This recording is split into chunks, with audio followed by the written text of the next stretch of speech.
Hi everyone, आज हम बात करने वाले हैं PMS, जिसे हम प्री मेंस्ट्रुअल सिंड्रोम भी बोलते हैं। आज हम इसके सिम्टम्स देखेंगे और किस तरीके से इसे प्रिवेंट किया जा सकता है, हम वो भी देखने वाले हैं। So let's know about PMS।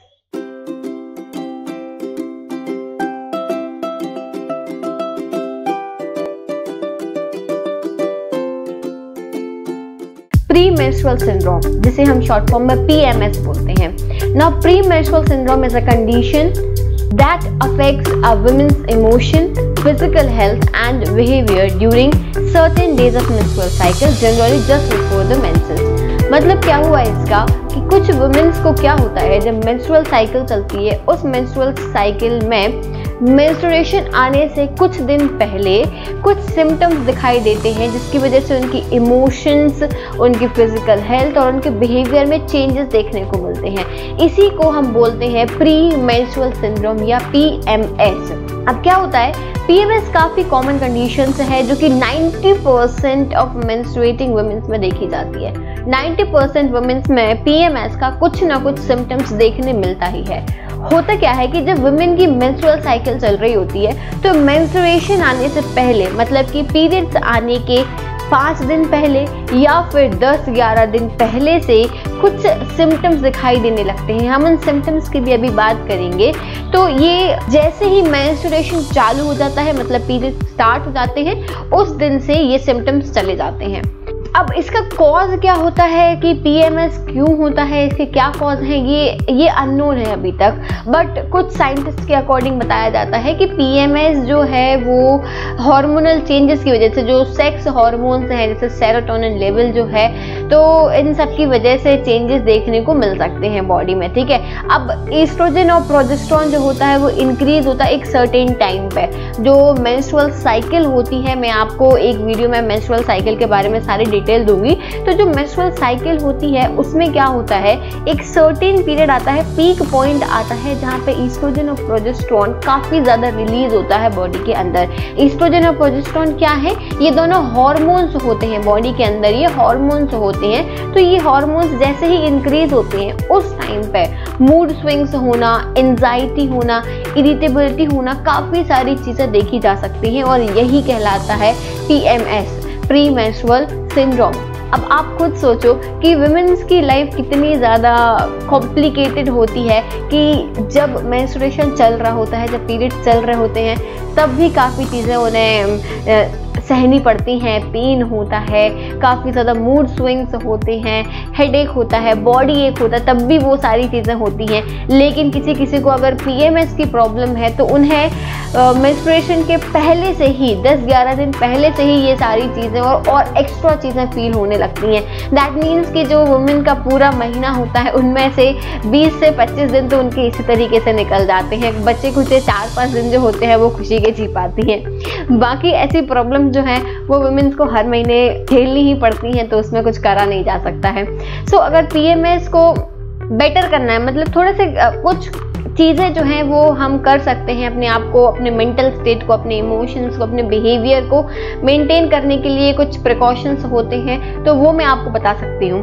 तो चलिए, सिम्टम्स क्या है PMS के, आपको कैसे पता चलेगा कि PMS है। ये चीज़ ना रियलाइज़ नहीं हो पाती है, पहली चीज़ तो पता ही नहीं चलता, बस हम चिड़चिड़ाएंगे, गुस्सा करेंगे, हमें बुरा लगेगा, दुख होगा, बहुत सारी चीज़ें होंगी। तो वही मैं सिम्टम्स के बारे में आपको बता देती हूँ कि इमोशनल और बिहेवियरल साइन और सिम्टम्स क्या हो सकते हैं कि बहुत ज़्यादा टेंशन होने लगे, एंजाइटी होने लगे और आपको पता ही नहीं है कि ये ऐसा टेंशन और एंजाइटी क्यों हो रहा है।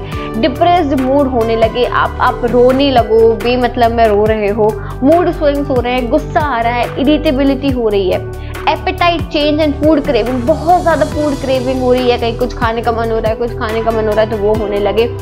आप सो ना पाओ, ठीक है, ट्रबल फॉलिंग अस्लीप, ठीक है, इंसोम्निया हो सकता है, नहीं सो पा रहे हो आप, सोशल विड्रॉल, आपको किसी से बात करने में अच्छा ना लगे, आप किसी से बात ही ना करो, पुअर कंसंट्रेशन, आप कंसंट्रेट ही नहीं कर पा रहे हो किसी भी चीज़ में। तो ये कुछ ऐसे इमोशनल बिहेवियरल चेंजेस होती हैं जो मेंस्ट्रुएशन आने के पहले फील हो सकते हैं।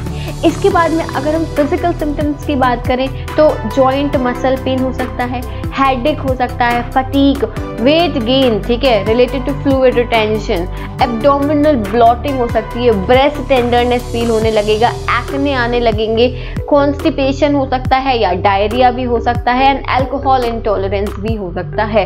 तो ये हो गए फिजिकल सिम्टम्स, और हमने इमोशनल सिम्टम्स की भी बात कर ली। तो ये जो आपको ऊपर दिख रही है इमेज, तो इस तरीके के काफ़ी सारे सिम्टम्स जो हैं वो वुमेन्स को फील हो सकते हैं, इन्हें हम PMS बोलते हैं। अब इसका कॉज क्या है, ऐसा क्यों होता है, क्या रीज़न है? तो मैंने आपको जैसा बताया कि एग्जैक्टली इसका कोई कॉज अभी तक नहीं पता लगा है कि ऐसा क्या कॉज है, बट हाँ साइंटिस्ट के हिसाब से हो सकता है कि कुछ जो हार्मोनल चेंजेस बॉडी के अंदर हो रहे हैं, इस वजह से ये सारी चीज़ें फील करनी पड़ती हैं। तो पहला पॉइंट यही आता है कि cyclic change in hormones, hormones में साइक्लिक चेंज होना। Signs and symptoms of premenstrual syndrome change with hormonal fluctuation and disappear with pregnancy and menopause। तो हार्मोनल चेंजेस होते हैं, लेकिन जैसे ही प्रेगनेंसी अकर हो जाए तब ये चेंजेस नहीं देखने मिलते हैं, या मेनोपॉज हो जाए तो तब फिर आप नॉर्मल फील करोगे। तो दो कंडीशन हो सकती हैं। अब चेंजेस क्यों होते हैं इस इमेज में आप देख सकते हो, मैं अभी शॉर्ट में बताऊंगी, इसका डिटेल्ड वीडियो मैं आपको बाद में दूंगी।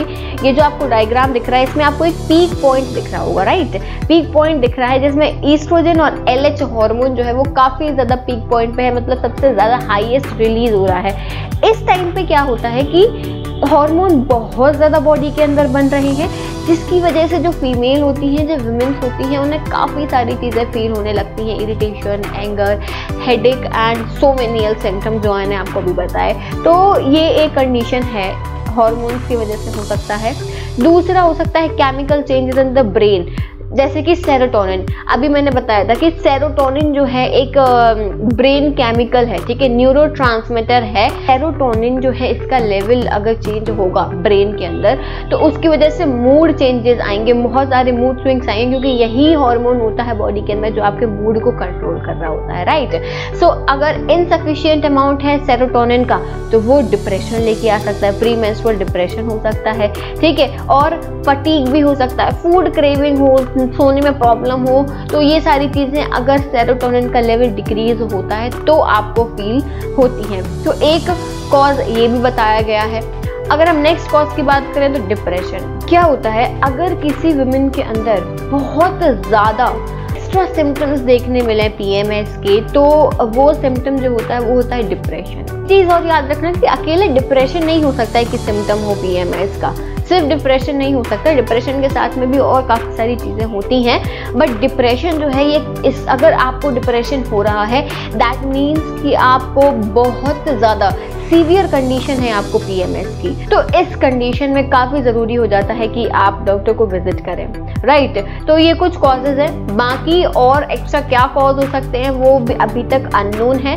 ये कॉज जो है वो माने जाते हैं कि ये इन सारी चीज़ों की वजह से PMS की प्रॉब्लम हो सकती है।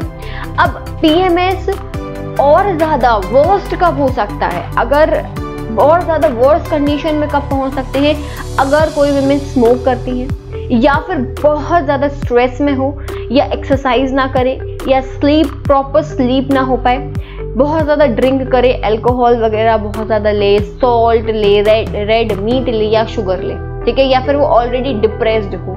तो ये कंडीशन अगर ये सारी चीज़ें कोई भी वुमेन करती है तो फिर उनका PMS जो होगा, प्रीमेंस्ट्रुअल सिंड्रोम जो होगा, वो वर्स हो जाएगा, बहुत ज़्यादा सीवियर कंडीशन में पहुंच जाएगा।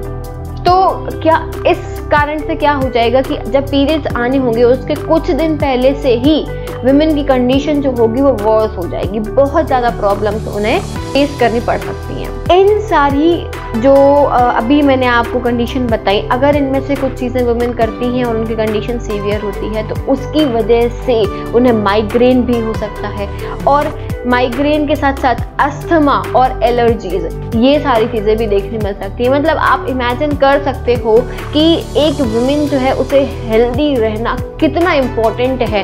तो जितनी भी गर्ल्स या वुमेन जो ये वीडियो देख रही हैं, तो आपसे ये मेरी रिक्वेस्ट है दैट ऑलवेज आप हमेशा अपने आप को हेल्दी रखने की कोशिश करो, क्योंकि बीमारियों से हमसे बीमारियां ज़्यादा दूर नहीं रहती हैं। कुछ ना कुछ हमारे पीछे घूम ही रही होती है। अगर हमने थोड़ी सी भी गलती करी और वो बीमारी आगे में लग जाएगी। तो इसीलिए इम्पोर्टेंट ये होता है कि हम अपने आप को मैनेज करके रखें, अपने आप को हेल्दी बना के रखें, क्योंकि ये आपके हाथ में नहीं होता है कि आप हार्मोनल चेंजेस बॉडी में हार्मोन्स को आप रोक सको कि नहीं भाई आज हार्मोन जो है वो रिलीज मत हो, आज मेरा मूड नहीं है रिलीज कराने का। ऐसा नहीं हो सकता ना।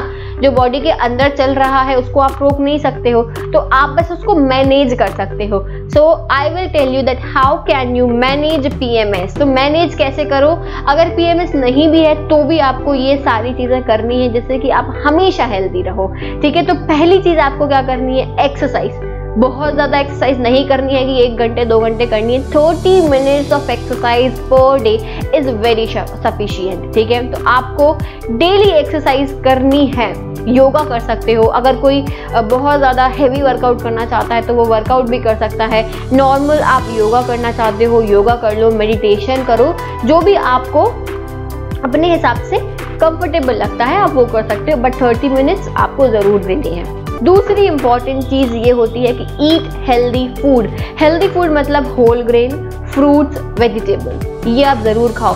मैं ये नहीं बोल रही हूँ कि आप उसके अलावा कुछ भी मत खाओ, ऐसा नहीं है। आप बाकी चीज़ें भी कुछ भी खा सकते हो जो आपका मन करे, बट ये जो मेन इंग्रेडिएंट्स हैं ये आपकी एवरीडे मील में होना ही चाहिए। ठीक है, इसके बाद में तीसरी चीज़ की हमेशा कैल्शियम अपनी बॉडी में इनफ रखो। अब कैल्शियम के लिए ज़रूरी नहीं है कि आप कैल्शियम टैबलेट्स ही लो। ठीक है, ऐसा नहीं है। आप जैसे कि डेयरी प्रोडक्ट्स जो होते हैं आप वो ले सकते हो। ग्रीन लीफी वेजिटेबल्स से भी आपको कैल्शियम मिल जाएगा।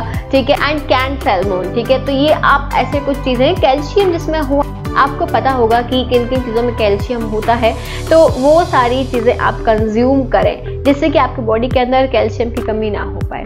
Next is avoid salt, caffeine and alcohol. ठीक है, अगर आप अपनी डाइट में बहुत ज़्यादा सॉल्ट कंज्यूम करते हैं तो इट्स टाइम आज ही से आप अपनी डाइट में सॉल्ट थोड़ा सा कम कर दीजिए। धीरे धीरे करके सॉल्ट को कम करिए। मैं ये नहीं बोल रही हूँ कि बिल्कुल मत सॉल्ट लो, ठीक है, बट अमाउंट थोड़ा सा कम लीजिए सॉल्ट का, वो अच्छा रहता है आपकी बॉडी के लिए। साथ में कैफीन अवॉइड करिए बिल्कुल भी, अल्कोहल बिल्कुल अवॉइड करिए। साथ में next is don't smoke. Smoking is very dangerous for your health. बिल्कुल आपको स्मोक नहीं करना है। Next is get plenty of sleep. मस्त सो यार, आराम से, बिल्कुल बिना टेंशन लिए किसी भी चीज़ की। क्या होता है, वुमेन्स जो होती हैं वो तो दुनिया का सारा टेंशन तो उन्हें ही होता है, स्पेशली हमारी जो मम्मी होती हैं उन्हें दुनिया का सारा टेंशन उन्हें होता है। तो जितनी भी लेडीज, जितनी भी वुमेन, जितनी भी मदर जो हैं ये वीडियो देख रही हैं, तो आपसे मेरी यही रिक्वेस्ट है कि प्लीज़ आप स्ट्रेस को थोड़ा कम करिए।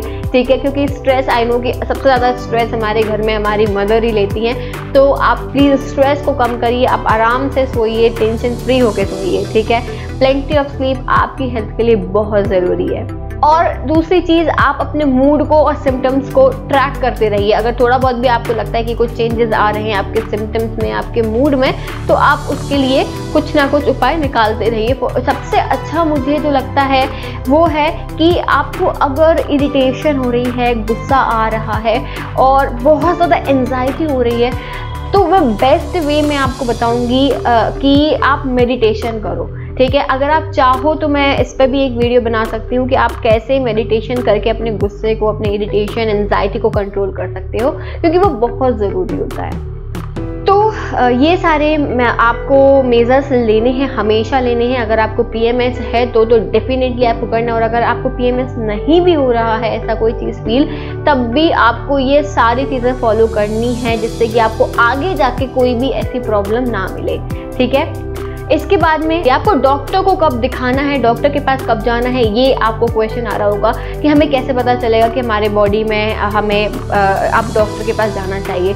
तो सबसे इम्पॉर्टेंट चीज़ कि अगर आप योगा, एक्सरसाइज, हेल्दी फूड से भी अपने आप को मैनेज नहीं कर पा रहे, आपका एंजाइटी, आपका एंगर, इरिटेशन नहीं कंट्रोल हो पा रहा है, हेडेक बहुत ज़्यादा है, बॉडी एक ज़्यादा है, जॉइंट पेन ज़्यादा हो रहा है, नहीं कंट्रोल कर पा रहे हो, तो इस कंडीशन में जब आपकी कंडीशन बहुत ज़्यादा सीवियर हो जाए और आप उसे मैनेज नहीं कर पा रहे हो, हैंडल नहीं कर पा रहे हो, तब उस टाइम पे आप अपने डॉक्टर को दिखाओ। जब आप अपनी डेली एक्टिविटीज़ को नहीं प्रॉपरली कर पा रहे हो, हेल्थ को मेंटेन नहीं कर पा रहे हो, तब फिर आपको ज़रूरी होता है कि आप डॉक्टर के पास जाएं, डॉक्टर से कंसल्ट करें कि वो क्या बोल रहे हैं और फिर उस चीज़ को मैनेज करें। ठीक है, डोंट इग्नोर दिस। इग्नोर नहीं करना है, ठीक है, कि आप इग्नोर करो कि अरे इसको तो गुस्सा आता ही रहता है, अरे इसका सर तो दर्द होता ही रहता है, ऐसा वैसा ये वो। नहीं, इग्नोर नहीं करना। अगर आप नहीं कंट्रोल कर पा रहे हो, आपको बहुत ज़्यादा प्रॉब्लम्स हो रही हैं, तो उस टाइम पे आप ज़रूर अपने डॉक्टर को विजिट करो। ठीक है, तो आई होप कि आपको ये PMS के बारे में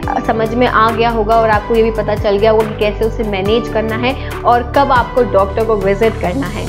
सो these are the references from where I have taken few images and thank you so much for watching this video। अगर आपको ये वीडियो इन्फॉर्मेटिव लगा हो तो आप प्लीज़ इसे शेयर करें और लाइक करें और चैनल को सब्सक्राइब करना मत भूलिएगा। साथ ही में अगर आप किसी और टॉपिक के बारे में जानना चाहते हो तो please let me know in the comment section. Thank you so much. See you soon in the next video. Bye bye.